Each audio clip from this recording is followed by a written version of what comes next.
welcome to Deliver Me a Podcast, a offshoot of the Hallmarkies podcast. I'm your host, the hooked hardy, Cammie Clements, and I am joined by my wonderful co-hosts, Casey at Hallmark My Words. Hello, everybody. And again, I'm going to try really hard not to fangirl. We'll tell you why in a second. But first, Jess from BSW Blog. Hey, Postables. I don't know what Casey's talking about. This is just a normal session, right? Yeah, it's just, just the three of us. We have no surprises planned. No, not a thing. Except, there's somebody who may or may not be joining us. You may know her as Crystal Lowe. Yes! Hello! Say hi, Crystal! Hi, how are you all? Hello, all my Postables. I miss every one of you. I'm so glad I can still talk to you on Twitter here and there. Thank you for having me. We are so happy to have you. We're excited because Rachel has spoken to you, but the three of us haven't. So we are so excited to get a chance to get to know you on this kind of level and just see how things have been going for you. Yeah, I've been eating a lot of ice cream. I've been binge watching a lot of shows, and that's pretty much that's the wrap at this moment. Okay, so favorite ice cream flavor to binge eat? Vanilla, because I'm that person that still likes vanilla, and not even a fancy vanilla. I just want vanilla. That and chocolate chip cookie dough, because I love that. The classics. People always say you're not allowed to eat cookie dough, but I still eat it. And then if it's in the ice cream, I'm like, well, then it's okay. So I just pick out all the cookie dough and eat that first, and then eat the ice cream after. I love it. And then what's your favorite show to binge? Oh my gosh. I watched Never Have I Ever on Netflix. I watched the entire series 3 times. Oh, wow. So I'm a huge, massive Mindy Kaling fan. I'm obsessed with Mindy Kaling. I am very concerned that if I meet her, she might hire security to escort me off the lot. I'm like, I love you. And I'll start sweating and crying. So when that show came out, I immediately watched it. It's supposed to be geared towards teenage girls, but I was once one of those girls. So, why not? I feel like I'm allowed to. So I've literally watched that the whole season. I also am a huge fan of Mindy Kaling's writing. So I'm watching it not just for entertainment purposes, but also for the comedic writing purposes as well. I'll have to add that to my list. I'm all about comedy, especially these days. She's just so funny, and the cast is so diverse and amazing and fun. And the lead girl in it, it's like her first job, ever. Oh, wow. I know. And she did a huge worldwide search. She put it out on Twitter, and I think this girl beat out 15,000 people to get this. And she's fantastic, and the writing is hilarious. And it's about an immigrant family, which I really understand. And so it's a very good show. Check it out. This is my plug for Netflix. Apparently, I don't know why, but. Well, now I'm gonna really have to check it out. Yeah, seriously. Family. Yeah. You'll binge it. Okay, putting that on my list because my parents are actually from the Philippines, so I was born here, so I know all about the different culture. And yeah. Yes, exactly. I mean, and then also the crush, the main crush is a hapa. He's half white and half Japanese. And immediately when I saw him, I was like, oh, there's another one of me. There he is. Yeah, that's awesome. We're slowly taking over. Here we go. So that was really cool to see, because you very rarely see Asian leading quote unquote handsome men, but they don't feature that a lot. So this show really does that, and that made me really excited. And you're just gonna like it. Binge watch it as much as you can. Done. Right. You're welcome, Mindy Kaling. You're my best friend already.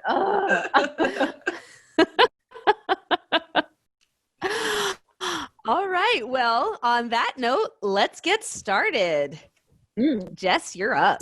All right. So since you were last on the Hallmarkies podcast about 2 years ago, you've done Flip That Romance and Christmas in Dollywood. So first of all, I have to ask, did you get to meet Dolly while you were doing Christmas at Dollywood? no. And I was scheduled to meet her. I was supposed to be. I was on the board. Everything was fine. Then they were like, no, they've changed. They rewrote it. And I cried. But there was a big cardboard cutout of her, and I stood beside it awkwardly and just like hugged it. Did you get like a little selfie with it? Like, hi. Oh, what could have been. She's amazing. You know, talk about a woman who, she's just so smart. You know that she still owns all the rights to her own music. I mean, nobody owns the rights to their own music. You know, No, the Beatles didn't own it. Woman. People don't own the rights to their own. She owns all the rights. And imagine a woman and her, as she was, you know, growing up in that time period, where you just weren't allowed to fight back, and you know, and she did, and still owns all her own stuff.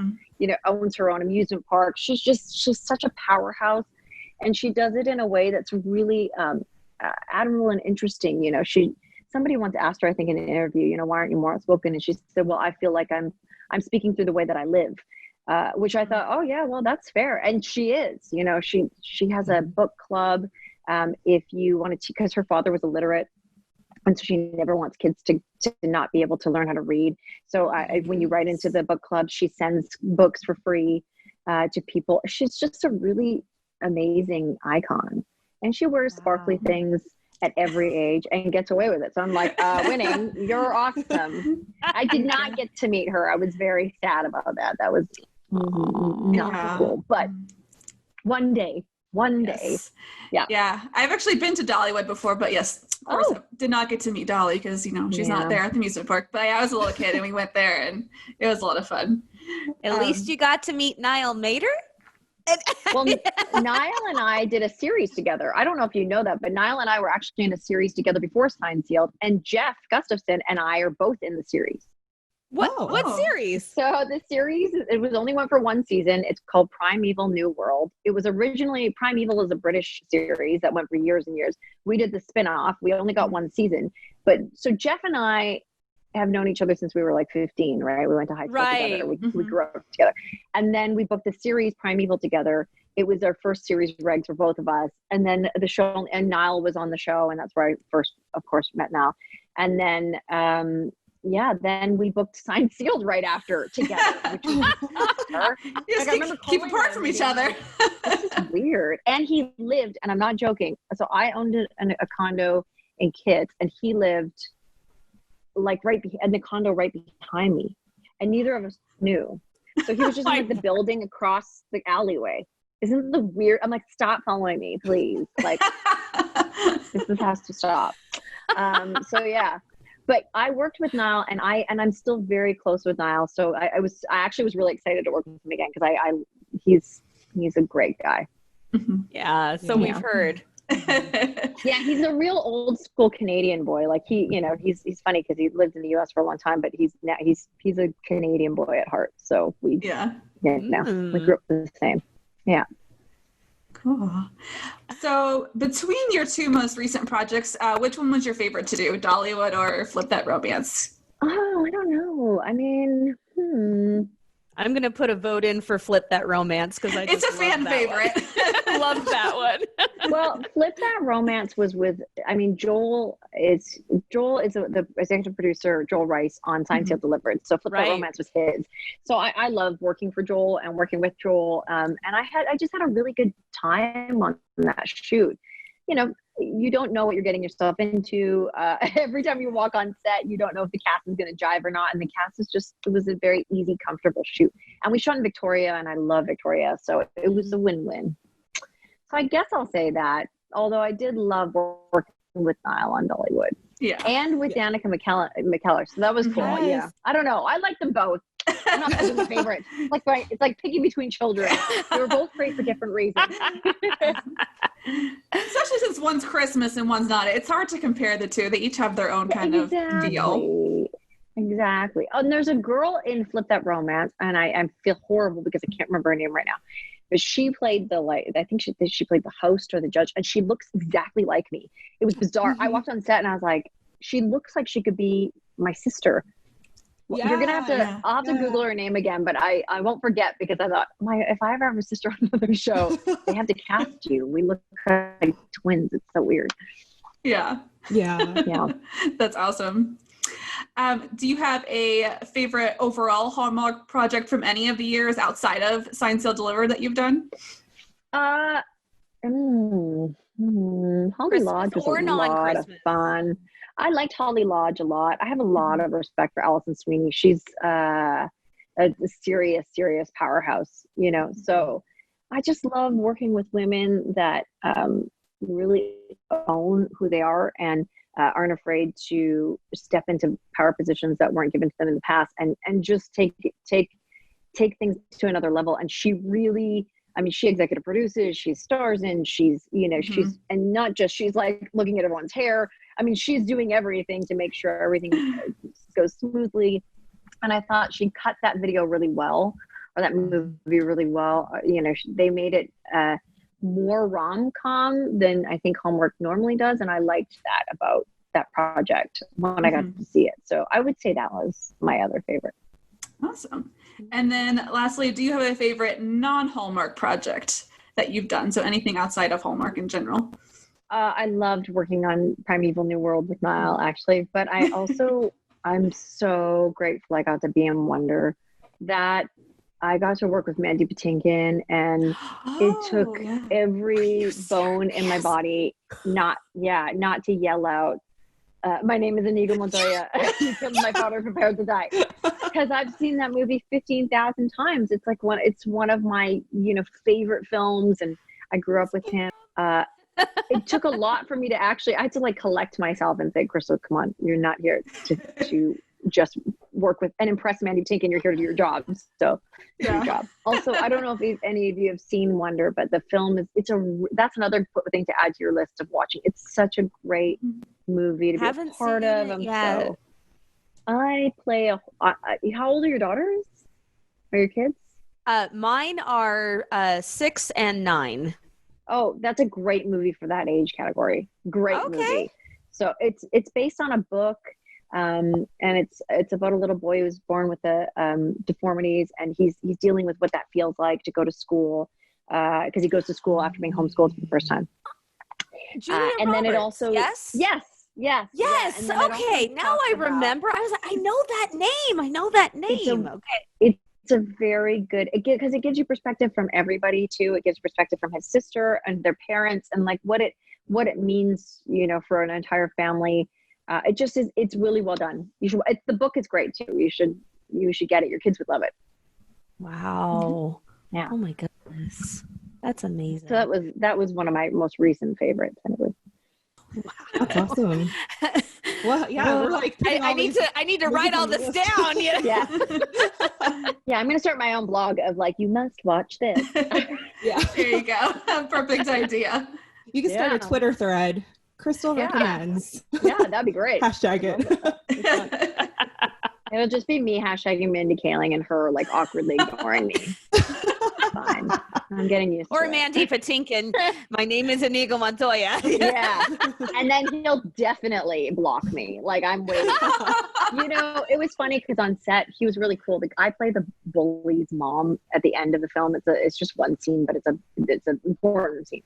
And he was so gracious because the young guy that played my son loved him too, and brought him a DVD to sign. And Mandy did my name is Inigo Montoya, prepare to die. He did it for him into camera. It was so awesome. And I was sitting there like giggling, you know, blushing. I mean, I'm not 12, but I shouldn't, and I'm an actor and I've been doing this a long time, but you know, sometimes you meet people and you're like, best. This is so exciting. And that was one of those moments. Oh my word. I can only imagine. That's awesome. So you've also been very encouraging to a lot of writers, including Cammie and Jess. Yes, so much so. You probably don't remember this, but I talked about a dream that I had where you were there and you were telling me to write, and you came on and said, "Yes, you too write that book." You know, because I'm writing a novel with one of my best friends, and you said, "Do it." Yes, I do remember that actually. Oh, you do. And yes, do it.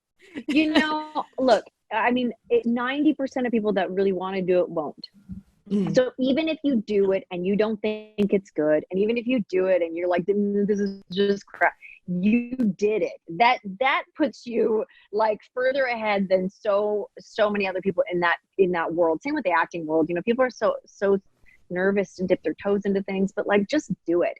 I mean, you're already ahead of the game, you know, and then once you've got something, you can come back and I'm in writing hell at the moment because I'm writing a Christmas movie actually right now. And I'm teaching myself how to write. So yeah, I got commissioned, which was very exciting. And now I'm writing a Christmas movie. And I want it to be the best thing ever. I don't want it, you know, I'm a perfectionist that way. I want it to be super, super awesome. And I realized in the writing process that that's not a thing. It's like, I just need to write it, and then it's going to be good. And sometimes it's not. And then I'm going to rewrite it, and then I'm going to get notes, and then I'm going to rewrite it. That's what writing is, just getting the notes, rewriting, sometimes beating your head against a wall, and then picking yourself up and doing it again. So, you know, just not giving up. That's all. Well, I needed to hear that because I've actually got my fingers in a lot of pies right now, trying out a lot of different things. And so thank you. I needed to hear that. Good. Yeah. Well, you know, and like one step at a time, you know, like that's the other thing is I think for people like me, I'm like, I want to do this. And just calm down and just do one thing a day. So if you're doing 4 different things, because we're women and we multitask, it's like in our DNA, I swear. Then every day I just do one of those things. So I'm going to write 1 page today. But each, you know, you'll get a lot done, more than you think, even if it's just a little bit of time. Right. Yeah, for sure. Where do you get your inspiration? Do you like have a a place in your house, or do you go to like a coffee shop? Obviously not right now because we're in quarantine, but do you have a specific place or a muse that you use to get? Yeah, I love coffee shop writing. And not other writers don't. It's funny. Each writer seems to have something different. I like being in the hustle bustle of people and then putting on headphones and listening to, you know, whatever music. I really love listening to music when I write. You know, when I listened to the Strictly Ballroom soundtrack over and over again when I was writing my short film Chikuru, like, you know, I love to listen to things that I also direct. So when I'm writing, a lot of the time I'm trying to, the music inspires what I'm going to shoot it like. So that also helps me while I'm writing. And it helps me figure out the tone of the show and all that stuff. Yeah. So speaking of upcoming projects, I was scoping out IMDb and I noticed that the wrong wedding planner has been added. And I was looking at the casting and I was like, oh, Crystal and Kristen Booth. How about that? Isn't that awesome? I worked with one of the producers years and years ago, and we ran into each other recently. And he was like, hey, I got this movie. Do you want to do it? It's a thriller. And I said, yeah, but I got somebody that I want to do it with. And he was like, oh, who do you want to do it with? And I said, Kristen Booth. And he was like, please, she's amazing. Yeah. So we did this fun little thriller together because we just want to work together. I mean, if I could work with Kristen on everything, I would. I mean, literally everything I would. So this is very different than Hallmark. It's not like Hallmark at all. It's on Lifetime. It's called The Wrong Wedding Planner. And there's actually a series of these wrong movies. Like there's like The Wrong Cheerleader, The Wrong whatever. Like that's there's like because people love those thrillers. So this is just like another one of those. I didn't even know that because I'm not usually in that world. But it was so much fun to shoot. It really was. That's really exciting. And I will tell you, I am the biggest baby. I used to love like NCIS and all that stuff when I was younger. And then I grew up and I became a mom. And now it's like everything. I'm like, oh my gosh, I'm by myself in my house. My dog barked. There's somebody outside. Like I get super freaked out. And even like, this is going to sound so ridiculous, but even the Hallmark movie mysteries, I'm like, oh. But that's a good thing. It's doing your job, I guess, because they want to do that too. Yeah, but I am all here for the Wrong Wedding Planner because you two are in it. Because I'm like, okay, even if like one of them murders the other one, it'll be okay because I feel delivered to watch after. You can imagine that Kristen and I just like literally were having the best time on it. Yes, totally. You know, after every take, trying not to laugh. You know, we just had the best time. It was. I really love working with her. So she said the same about you. Yeah. Well, we're different. You know, we're sisters. We became so close. You know, she was there the day after my daughter was born in the hospital with me. Oh. So you can imagine how close we are. I mean, there's very few people that come to visit, and she was one of them. So we are very, very, very tight. Yeah, I love her. Mm-hmm. That is so fun. And it'll be fun for us to see you guys in completely opposite roles. Yeah. Too, so different. So exciting. All right. So we noticed as we were, just doing some research and seeing, what kind of questions that we've, asked you before in previous interviews and such, we noticed that your name had been updated on your social medias and your IMDb. And so we just wanted to, chat a little bit about that and what the decision was behind, you added, how do you pronounce it? Is it Yan K? It's Yan K. If you were in Chinese, they call me Yan K, or KK is what my nickname is, my Chinese nickname. Most white people pronounce it Yan K, which is fine. They're doing their best. Yan K Crystal Lowe. And that is actually my real legal name. So that's my name on my passport is Yan K. That's my first name, and Crystal is actually my middle name. Oh, okay. So, I did a lot of my Chinese family, of course, calls me my Chinese name. And then I've gone by Crystal predominantly because I mainly grew up in very white neighborhoods. So I grew up in Maple Ridge and in Canada, and, they would have laughed if that was my name. In Hong Kong, when I lived there, I went by my Chinese name, but not in Canada. And, the world was starting to shift. When I was 15, I started acting. And I was still using Crystal Lowe, and my agent at the time said to me, look, I think you should change your last name because it's a Chinese last name, and they're not going to see you for roles. They're going to think you're Chinese and you can only play Chinese roles, and there's none of those. So we think we should change your last name. The actual spelling of my last name is L-O, not L-O-W-E. So I said, okay. And sure enough, he was right. I went into an audition, and I was auditioning to play like an Italian woman's daughter, which I probably totally could have passed for. And I accidentally wrote L-O, not L-O-W-E, because that's my name. And the director said, oh, I loved you. And he was very excited about me. And then said, but why did you write L-O, not L-O-W-E? And I didn't know if I could lie or not. So I said, oh, I'm actually half Asian. I told him the whole story. I said, I'm actually half Asian. And we were afraid that people wouldn't see me because I was Asian. And he goes, now that you say it, I can see it. You do look Asian. And I was like, oh, okay. And then I left. And then the casting director called my agent and said, oh my God, she had the role. He loved her, but he cannot now possibly see that she doesn't look half Asian and doesn't think she can play that role now. So I lost it. And she said, the casting director said, please tell her don't do that, because she lost the role solely based on that. And it was things like that would happen a lot throughout my career. When I was young, I would never fit into a white family because I didn't look white enough. And then I go to Asian auditions and they were like, what are you doing here? Why are you here? You know, it's like, well, I'm Asian. They're like, are you Asian enough? You know, so being mixed race is like that a lot. You're kind of constantly flip-flopping back and forth between, you know, these two different cultures, which is, to me, has been a beautiful thing because I've learned about two cultures.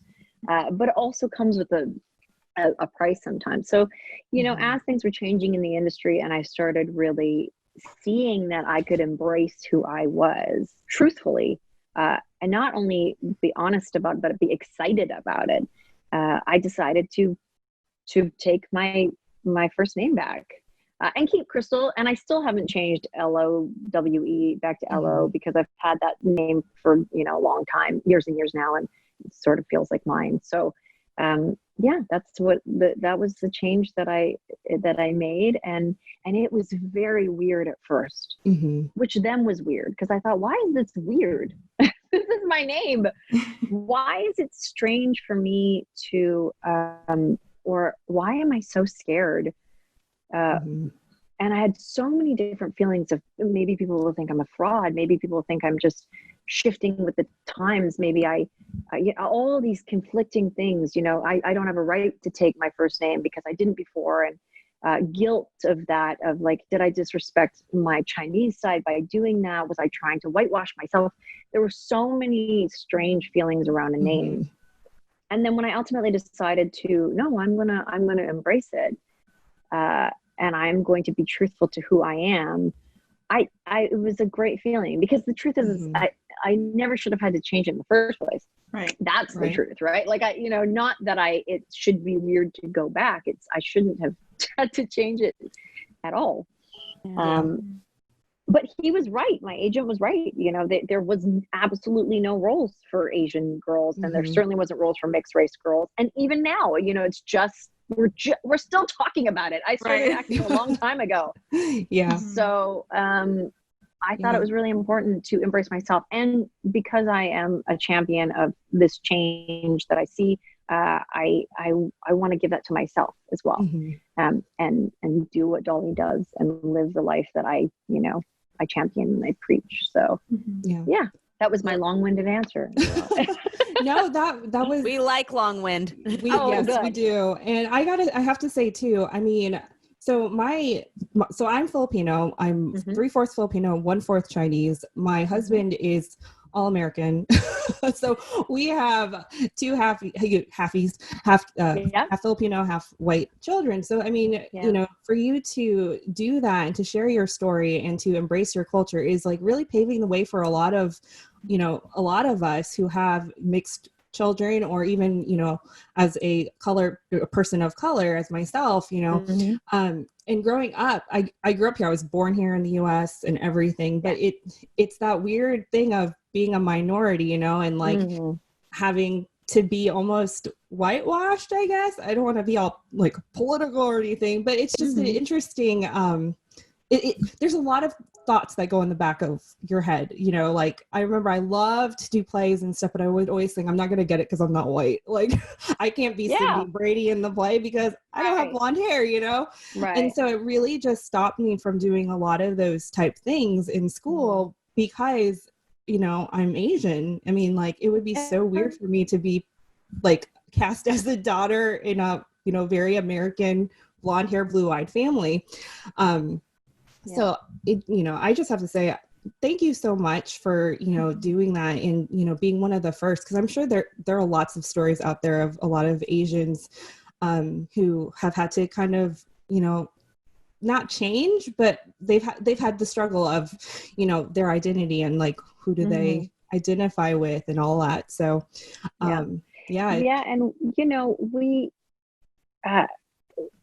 it's actually a blessing once people start really seeing it, because I feel like as a storyteller now, when I'm writing, I have a very clear understanding of two very different perspectives. And most of us don't get the pleasure of that. That's the problem that's missing so much, I think, in the world, that we don't really understand each other's perspective. We don't have empathy for each other. We think that our perspective must be everybody's perspective. That's not true, you know? So being in a mixed culture is a beautiful thing because we just grow up with that. But yeah, I'm glad that it's speaking to you, and I hope, have you seen To All the Boys? I'm a I've huge not yet. rom-com girl. Okay, so To All the Boys, it was a book, and she's a mix. She's Mhm. half Korean, half white. And I watched the movie and I started sobbing. And I was like, why am I sobbing at this 16-year-old rom-com? Can you tell I only like high school drama? But it was because I don't think I've ever seen a half Asian, half white girl just being a teenager without, like, there's no emphasis on it. She just is. Her dad just married a Korean lady and they really loved each other, and then that was it. And she does her Korean stuff sometimes and then does, but I was crying because I was like, I never saw myself on screen just as I was. Yeah. And I don't think we really understand the effect that really has on young people. Storytelling and narrative is crucial.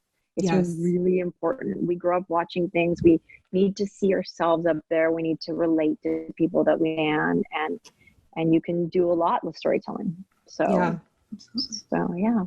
For sure. Yeah. I mean, when I was growing up, I remember watching the Disney Channel and seeing Brenda's song on there. And I was like, oh my gosh, there's somebody who looks like me. Yes, there I am. Yeah. And it's funny because it's so strange. I mean, I don't remember a whole lot of Asian characters. It's that my daughter now is only a quarter Chinese, but I'm teaching her Chinese because I want her to learn. And she's been watching all the trailers from Mulan when it comes out. I bought her the Mulan sword, so she's ready. And I really want her, and also for us as women to see these amazing, fierce, powerful women on screen. That's another thing we never really got. It's so cool for us to see ourselves not as some damsel in distress all the time, but have you seen what we do and multitask on a day for women? We can do a lot.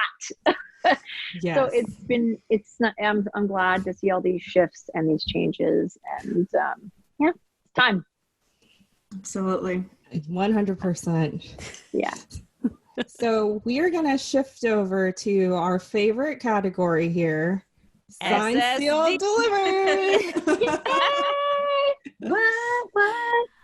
Okay, so first of all, burning question right here. Okay. Renita Hayweather. Yes. Come on, Martha, write it already. So want it. Was the fact that you yourself are a writer, was that fact, did that play anything into the script and making Rita a closet novelist or anything like that, or was that just the way that the script worked? That was I hadn't started really writing seriously at that point. Had so that was just okay. That was Martha. Martha, if you get to know Martha more, you'll see that there's a piece of us. Each character is actually a piece of Martha. It really is, Shane is her now. Rita is who she was. Norman is just like the quirkiness of Martha once you get to know Martha. And Oliver is actually based on her father, but so much of her grace. So the four of us are all a piece of her. And so the writing, I think, was really just her. I think because Rita is an image of what she used to be, I can totally see Martha, in her writing her romance. Maybe not a Harlequin romance, but something, some sort of romance about these dangerous times. So I think that was more about her, but I'll take it. With her bodice bursting passion. Right? Mm-hmm. I think the one Martha line you can't forget. writing that. She cannot forget. That was that, and that I also got to work with Della Reese in that episode. Yes. And that was the last time Della was on television, that? Right. Yeah. Me. It was a beautiful, I was so lucky. I'm like, wow. And she was, a bit ill at that point. I was going to ask, was it hard for her? Was it hard for Della to get through the day? It was, but it was weird. Like, yes, of course. But when she would turn on, you were like, whoa. I can't even describe the energy that woman has. Like, I can't imagine what she was like in her youth, because even at that, even while the way she was feeling, she filled the room. You know, some people you just talk to and you're like, this person is, because they're totally in their own body of who they are, comfortable in their own skin. And she could fill a room even in that moment. It was amazing. Yeah. I'm very grateful. Oh, that is so wonderful. Yeah. Yeah. So the last time you were on the Hallmarkies podcast, To the Altar hadn't aired. Oh. And so, so we want to hear about that. So To the Altar is my favorite. That was one of the questions.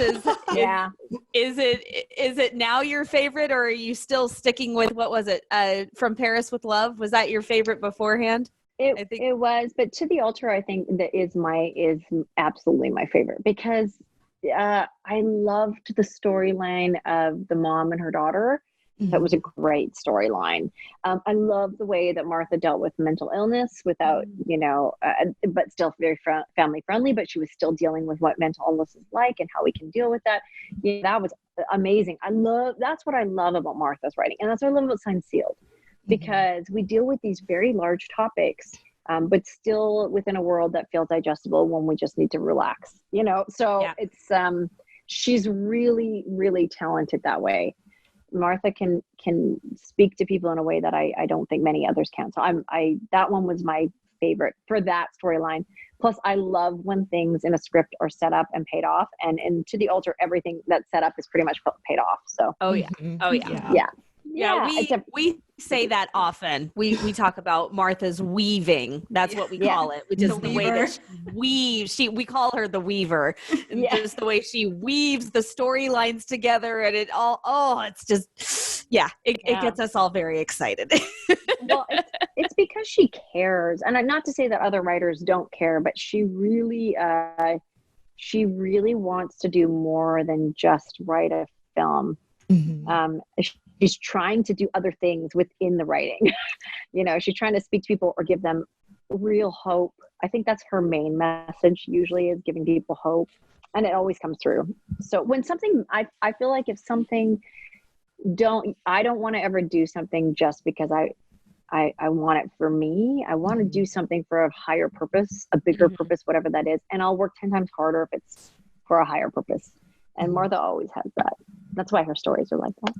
Yeah, that definitely comes across. And I think that's why, Signed Sealed Delivered has such a big following and dedicated supporters, is because we don't get that a lot with those really good themes and messages. And you can just, the lessons you learn.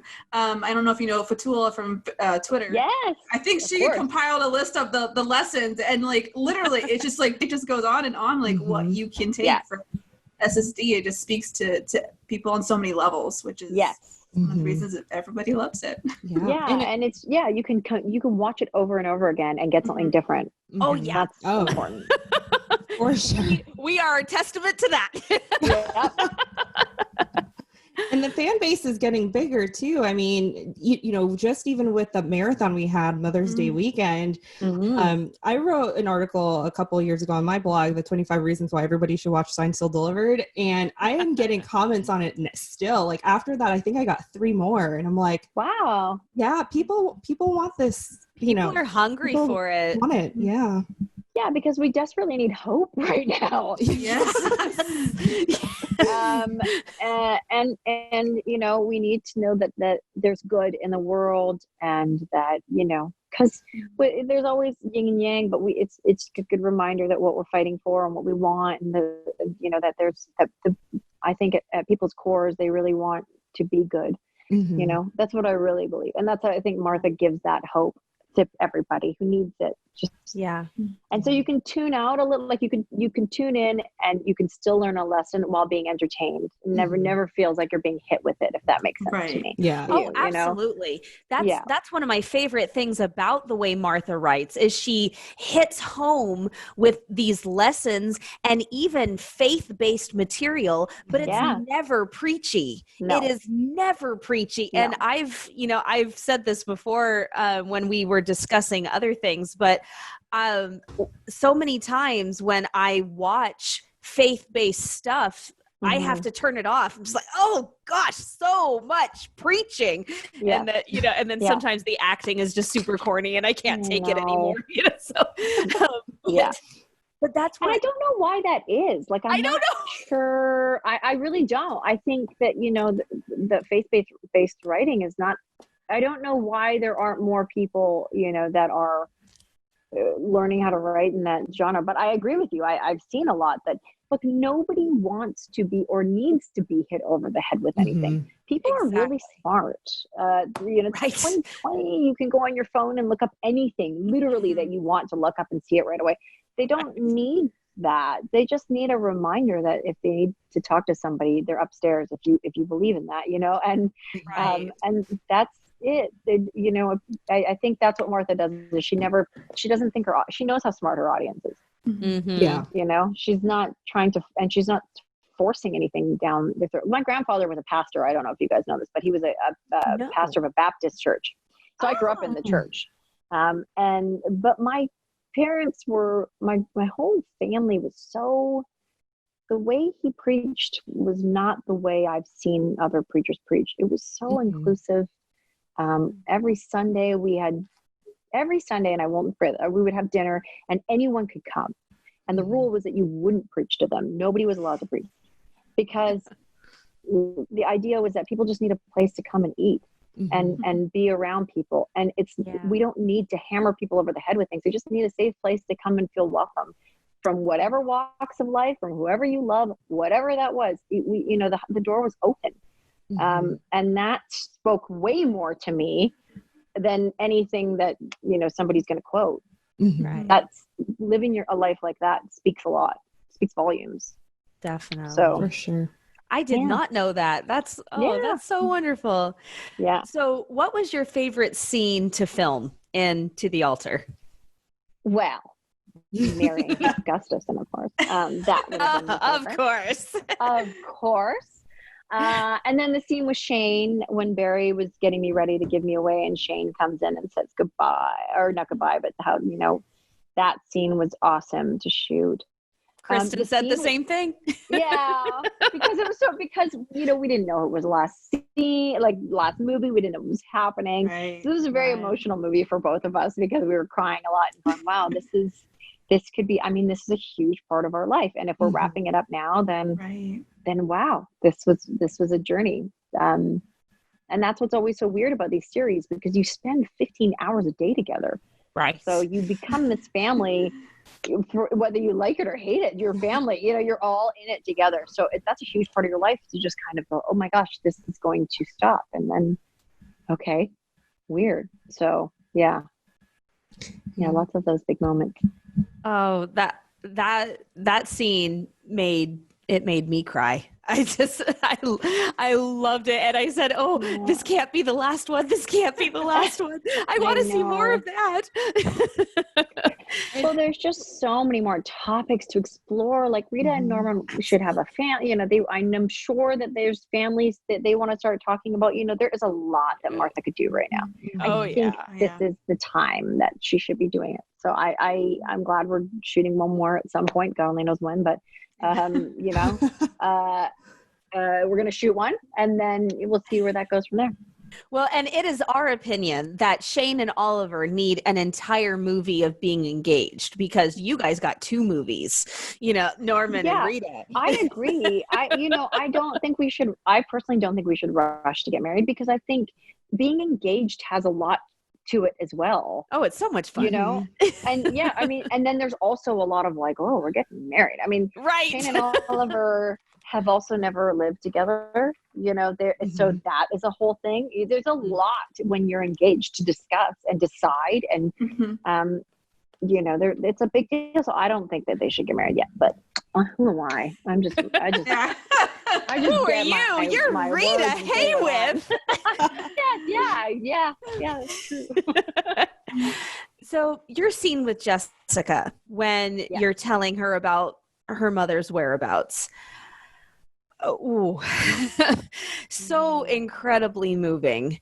And we just want to know, what was your process like to keep the same sweet tone that is Rita Hayworth, but to put the fire under it, to put the urgency and tell her, you need to do this and you need to do this now because I don't get that chance anymore. Yeah. And it was a perfect blend. It really was, because Rita never lost her sweetness. She never lost her demeanor. She never became this angry, ranting person. She just kept it right there, but she got the point across very, very clearly. So I'm laughing because because I remember Kevin Fair coming up to me and he was like, could you do another one, but maybe not so angry? You seem very angry. And I said, well, I am angry. My mom is not dead. My mother died. Like, she should talk to her bloody mother. And, my daughter was young too. And I was like, your mom loves you. Like, and I'm sorry, I laughed because I'm like, oh yeah, so the fire you saw was him saying to me, okay. And I remember the take, because that take we took, he said, okay, that's the one. And I was like, okay. He said, you're really teetering that line, but you're right on that line. So I think it worked. Because he said that's to me, funny.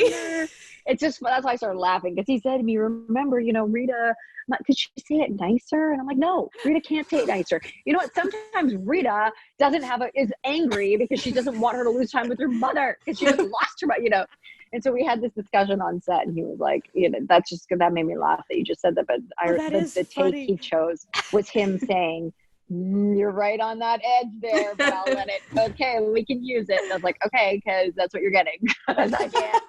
I'm having a hard time just being sweet about this, because also I really do want, Rita is still a she's a full person. She's always looking at the bright side of things. She's always who she is.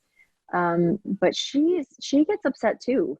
And she gets frustrated and fired up too sometimes. So I want to give her that sometimes and allow her to feel that. And maybe that's a bigger discussion I might have with Martha about that, because, a lot of times we feel like we can't allow ourselves, so we contain. But she should be allowed to express that sometimes too, even if it's in her own mind that she's not, whatever it is that keeps her cool all the time. So yeah. Well, she's going to be a married woman now, so who knows what Norman's doing. I know. It's like, and Norman and Rita certainly haven't lived with other people. So this would be the first time they'd ever lived with somebody else. And the first time you live with someone, you're like, oh, I'm sorry, are you still here? Like, we're arguing. You have to leave now. Wait, we're doing there. Yeah. I mean, my husband and I, the first place we ever lived in was a loft. And that was a terrible idea because every time we would fight, like, there's nowhere to go. It's just a bathroom, So I'd be like, I'm going to the bathroom. And then I like lock myself in the bathroom. I'm like, there's nowhere in here. We're in it's like one room. The worst. That sounds terrible. Yeah, it was. And then we would laugh because we were like, well, we're trapped in this room. Like, there's only one space. Nowhere you can go. Oh my gosh. So let's talk about that wedding, because it was the one that we were all waiting for. Yeah. We loved it. So first of all, the cow mooing, was that scripted or was that a chance thing? I think that was scripted. That might have been a chance. I can't remember. I'm going to have to ask Martha. Okay, cow moo. Cow moo. Think the cow. Get it to moo. It might have been a chance thing. I can't remember. Oh my gosh, my brain is mush. It played really well, whatever it was. And do you have any behind the scenes stuff at all with the wedding that you can share? Because I can share with you about my wedding dress, because that dress was originally a real wedding dress, like a long gown. And we had to get it hemmed by a seamstress within like 4 days. And that seamstress is a professional seamstress that works on wedding gowns, and she did not want to do it. She was so mad at us. I found it really funny. I would go to these fittings at her house. She did it at her house, And she was like so mad. And then we just keep telling us like all the detailed work that we were taking apart and how ridiculous it was. Like, why would you do this? It doesn't make any sense. And we would try to tell her the script, but she really, I don't know. She was very kind of, I think she was Eastern European, but like old school. So she wasn't listening to me anyways. You know, I was like, because she's like, I don't care. That's not how we're doing this. You know, so that was very funny. I always laughed every time I went over there because I was like, she's doing the job, but she's so mad at me. And it's not even my wedding. Like this, I'm on a show. I'm an actor. It's not even real. It's a fake wedding. I'm not even asking you to do this, but yeah, she cracked me up. And then when we sent her pictures, she loved it, you know, and she put it up on her thing because she did it in such a short time period. It was like a full mermaid gown. Oh, wow. When we got it. Dang, that was probably really pretty. I mean, I know it fit the script and everything, and it was very cute and very fun and very sweet. But dang, I bet that was pretty. You know? Yeah, it was beautiful. It was. Darn That's it why all. she was mad. She was not a happy camper. Why am I cutting this beautiful dress? Yes, she cracked me up. And you know, she reminded me of because my Chinese grandma like pretends that she doesn't speak English, but she does. You know, like so I'm like. I feel like you're just pretending, and you know what I'm saying, but you're just pretending because then my grandma will always like yell at people, and I'm like, you know what they're saying. And she's like, I don't know. I'm like, yeah, you've lived here for like 25 years. You know what they're saying. I like those older fiery ladies. Oh my goodness. So what is something that you want to see? We talked about Norman and Rita having a family, but is there anything else that you would like to see for Norman and Rita in future movies? You know, I'd like to see them branch out a little bit. You know, I want to see, I love the four of us. We are the Postables. That's what we'll always be. But I also want to see Norman and Rita get challenged a little more. You know, I really do. I want to see them. And I want to see, they've dealt with conflict between the two of them before. But I'd be interested to see them, you know, do a little PI work, some private investigating for the two of them. Because I think they would be amazing. Awesome. Yeah, it'd be a hilarious PI team. So I think that would be kind of fun to see. And I'm really interested to see with Shane and Oliver. Rita and Shane's relationship is so fun, and I hope we can just keep expanding that. And I'm just excited to see what's next for them, especially in terms of talking about a family, because I think they will. I think they would. That would be something they would probably discuss. Oh, definitely. You know, sooner than later. Yeah. Yeah. They haven't talked about that yet. Right. So they got married, but hadn't talked about it yet. So that's also a really interesting thing that's never come up. Well, now we're going to have to talk about it. I mean, they brought up that he was worried about having his own child. Right. So yes, I guess they have brought it up a little bit, but they haven't talked about it extensively. And then when you have children, then you really find out who the other person is. So, you know, that could also be very interesting. Yeah. I would love to see them like foster and adopt. Me too. To see, you know, to close that loop for Norman's story. Yeah, and it brings out a lot of interesting dynamics, like in instant challenges. Yeah. Oh yeah. Well, and Martha has 2 adopted daughters from China, so she has firsthand knowledge. Her girls are amazing. They are like her oldest daughter is like she was so intimidating when I met her. She was 17. And Kristen and I both said, I feel very intimidated by Isabel. Are you? She said, yeah, me too. I was like, that's okay. Because she's Martha. She's just, it's weird. Like you talk to her, you're like, oh, you have that Martha essence when you walk into a room. Wow. Yeah, and her youngest daughter just wrote like a series of 1-act little plays. And I actually acted them out. And we went to Pasadena Playhouse and I was in her plays and it was a lot of fun. Yeah, her daughters are, of course, they're brilliant. They're her daughters. Oh my goodness. Well, before we move on, I have to say one thing that stood out to me so much about Rita in To the Altar. And it was such a tiny little moment, but it was so telling to me of the way Rita is as a whole and her relationship with Shane. When we were talking to Kristen, we talked about how Shane didn't want to overdo her reaction to when she found out that she was getting proposed to by Oliver and how she kind of downplayed her emotion and all of that. And the scene, the very final scene where it starts with you, Rita, saying, "Oh, let me see it again." And I just thought that was the sweetest thing. Instead of, "This is my day, this is my wedding, everything should be focused on me," you were so excited. Rita was so excited to know that Shane and Oliver were finally engaged. And obviously, this was not the first time that she had been admiring the ring, because she said, "Let me see it again." Yeah. And I just thought that was the sweetest, most unselfish thing. And it just, it was a tiny little moment, but it really showed who Rita is. And I thought it was just a beautiful little moment.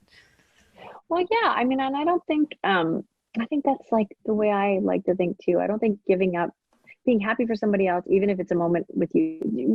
Rita had a big moment. The party would happen. Everything was great and wonderful. Right. You know, what else was I wanting to happen? Right. It's not like Shane didn't wear white to my wedding, you know, so she wasn't like, "I'm just going to stand next to you in this white dress. Is that okay?" Rita might have been like, "Okay, I guess," you know, but the two people that I love the most besides Norman were finally going to be together. That's a wonderful thing. Mm-hmm. There was a line in, I can't remember which episode it was. Somebody stole something. Gosh, it was in the series. It was, and Rita's response was, "Well, they must have really needed it." You know, money. Bob, with the the money. ex-boyfriend. Yeah. Yeah, and I thought that was, oh right, but Bob, my ex-boyfriend, stole it, right? And I said, well, but he must, oh my gosh, but he must have really needed it, you know. And I think that's how Rita thinks, and that's actually how I think as well. To be totally honest, my husband and I argue about this stuff all the time, because he's like, "Why are you always like it's fine?" You know, because people don't do things out of, you know, malice the majority of time. I don't think. I think they do it out of other reasons, fear or desperation, or you know, they need something more than I need it. So I think I remember that with Rita, and I think there's the same thing with the wedding. You know, she's just happy for her, genuinely happy, and Rita always is. I watched. Oh my gosh, my mind is blank. What is the episode with the young woman struggling? Her parents don't want her to get married. Oh, the future me. Future me, yes. And I'm Rita's preparing for special delivery, and they're sitting at the bar at the Mailbox Grill, and Shane says, you know, something about asking her questions, and Rita goes, "Oh, are you going to sign up?" She's like, "No, Rita." She's like, "Oh, okay," because she would have been so happy if Shane signed up. She'd been like, "Great, we can sign up together." You know, she doesn't look at somebody else winning as her losing. Yeah. Her line about Kimmy was, "Wow, she sounds very ambitious." I was like, "Rita, honey." Because she does. But that's the beauty of Rita. You know, you just because you're winning doesn't mean I'm losing. It just means that we're both winning. So that's great. We can both win. I don't have to lose in order for us to. I think that's how she views things. Yeah, definitely. And we love seeing Rita grow. I mean, starting from the beginning and just watching her like blossom and get confident, and you know, being that she's like a secret mama bear to everybody else. Yeah, we'll just notice like she'll, you know, like when she took Dale away from Oliver. Yeah. Like, here, help me with some punch. Okay. Yeah. We're like, we see you go. Yeah, she's still got Shane's back at all. You know, Shane is still her person. And I think she would be much quicker to defend anybody else than herself. You know, with herself, she's like, I got this. But with her, you know, Shane especially, she'll do anything to defend her. Definitely. All right. So we have another segment, and this is going to be our last segment because I know we're running a little long. But we usually on the podcast, we do a Teen Beat kind of question type Q&A. Sure. But we're going to do something slightly different. We're going to do an SSD Teen Beat. Okay.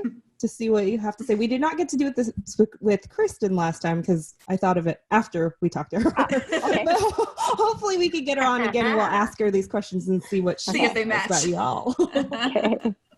All right, Jess, you want to kick it off? I will. All right. Who out of the four of you guys is most likely to play a prank? Kristen. Yes, 100%. That's funny. I was assuming Jeff because I've heard he's got some fun antics. Kristen, in my opinion. Has she done anything specific? I can't remember. She did something to Jeff. He was like terrified of being in a tree, and she did something to him. And I can't remember what it is anymore. But if she could, she would probably do a lot.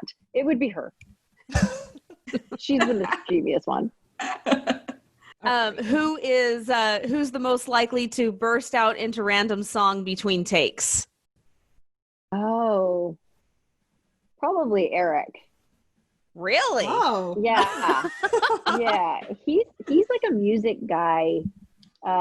He's just like obsessed with music. He's always like, so I guess him. I don't know if he would burst out in song, but he would be singing it under his breath somewhere. Interesting. What about who's most likely to break out into a little dance between takes? Oh, that'd probably be me. Practicing your Rita dance. Yeah, I just like to because it's fun. I also like doing anything that will annoy people, so that's why. They're like, stop. I'm like, no. I feel like that would be me. Actually, Chandel said that you guys danced a little bit behind scenes too. That Like, yeah, we were doing the Rita. Yeah, she said that she got to do the Rita dance. Yes. Yeah. Which I can't really teach. That just comes out of my body. I don't know. It's like my expression is Rita. I love it. Who is most likely to be found at the craft services table? I'll just say Jeff, even though I don't know if that's true. It would be Jeff or me. I would be at the craft service table eating candy. Eating candy. Yeah, I'm obsessed with sugar. It's a problem. Oh, I feel you there. Same. Hard. All right. Who is most likely to laugh or cry at an inappropriate time during filming? Kristen. She's already crying. She'd be like walking out the door and she's already crying. I'm like, why are you crying? That episode with the guitar. Yes. Something good. In the series, Mm-hmm. I felt so bad for them because their kissing moment when they kissed it was like 2 a.m.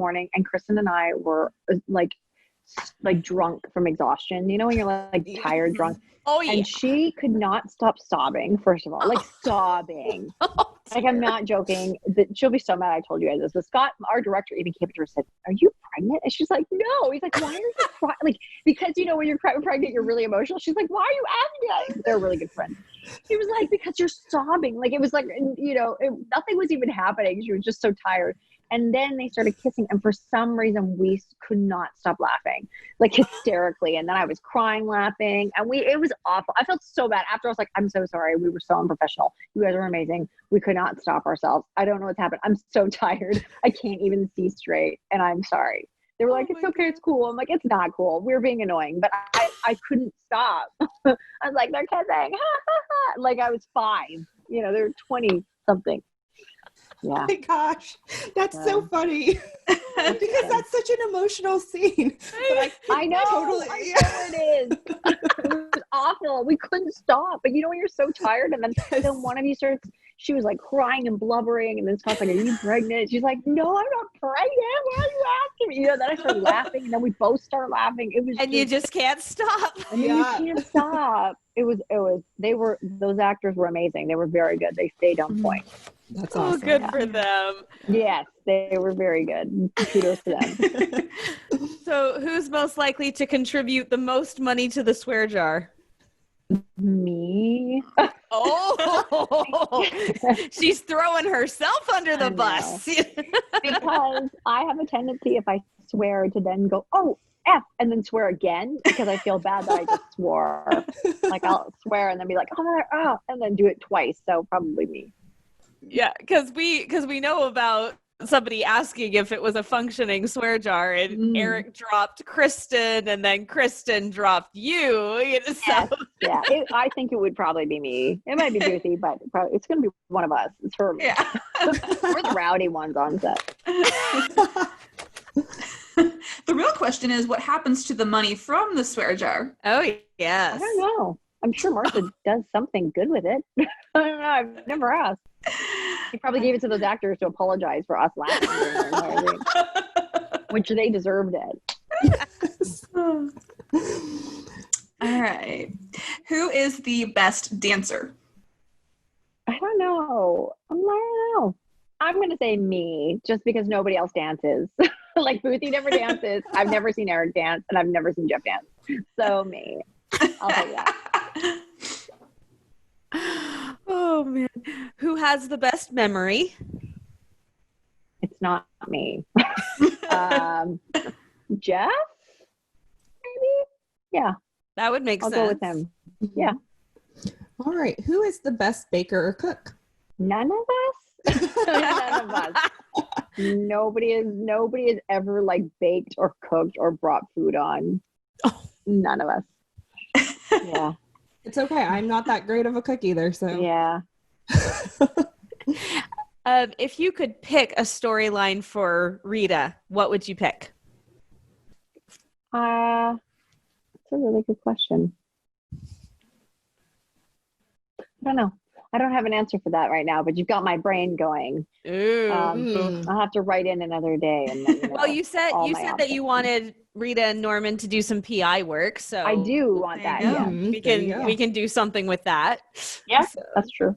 all right. So our last question: if the four of you, Jeff, Kristen, Eric, and yourself, were trapped on an island, what would each of you be doing until you were rescued? So, for example, Jess would probably be writing poetry, Cammie would probably be writing her screenplay or her novel, and I would be sleeping.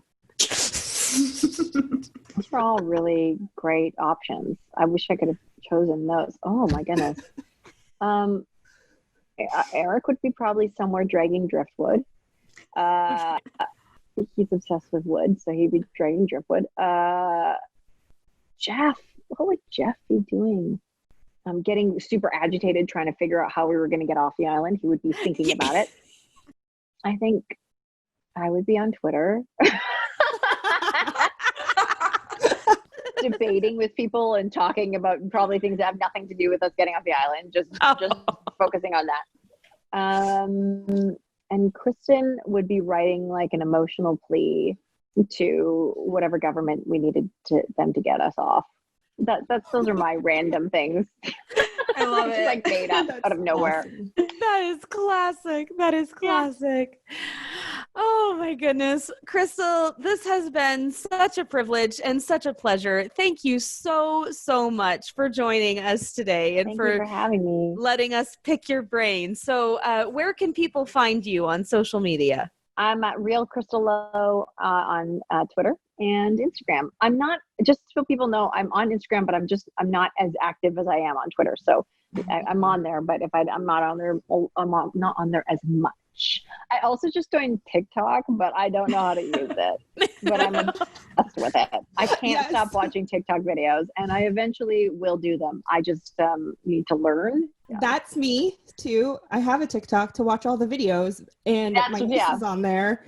So my niece is visiting next week, and so I told her, "You're gonna have to teach me how to TikTok properly." So we'll see how this goes. I don't know if you've seen the mom one. There's a hilarious one that everyone keeps like copying, but it's like this mom being like, "I'm on TikTok. How does this work? I'm in the house board because I'm in the house board." And she's just like yelling at the camera. It's hilarious. I mean, those are the ones that I like. It's like the funny, really dumb ones. It's so fun. Especially 2 a.m. in the morning. Yeah. I know. My husband's like, "Stop." He's given me a time limit on TikTok. So, which is fair because I could be there for hours watching these videos. Oh my goodness. Okay, so everybody, don't look for Crystal on TikTok and don't look for Crystal on Instagram. Just stick with Twitter. I'm there. I'm not there as much. That's all. So forgive me if I don't post that much on Instagram, but I'll start eventually. All right, Casey, where can people find you? You can find me on Twitter at Hallmark My Words. Don't look for me on TikTok either, because that won't be good. Jess, where can people find you? You can find me at Jess BSW blog on Instagram and Twitter. I have one TikTok video of my cat to Mr. Sandman. Awesome. Or you can check out my website, BeniceStillWaters.com. And you can find me on Instagram and Twitter at Cami Drama Girl, on Facebook, the Hooked Hardy Facebook page, and my blog is hookedhardy.com. And don't even try to look for me on TikTok because I'm not on. So I'm not on there. And you can follow the Deliver Me a Podcast on social media, Deliver Me a Pod or Deliver Me a Podcast. Also the Hallmarkies Pod or Hallmarkies Podcast all over social media. If you're watching on YouTube, please give us a thumbs up and leave us your comments. And if you're listening, please give us your ratings and reviews. And don't forget to check out our merch store. We have tons of Postable inspired merch, including a shirt that says "Love Me Like Norman Loves Rita." Aww. Yeah. So thank you so much, Crystal, and thanks so much everyone for listening. Bye. Bye. Bye. Bye.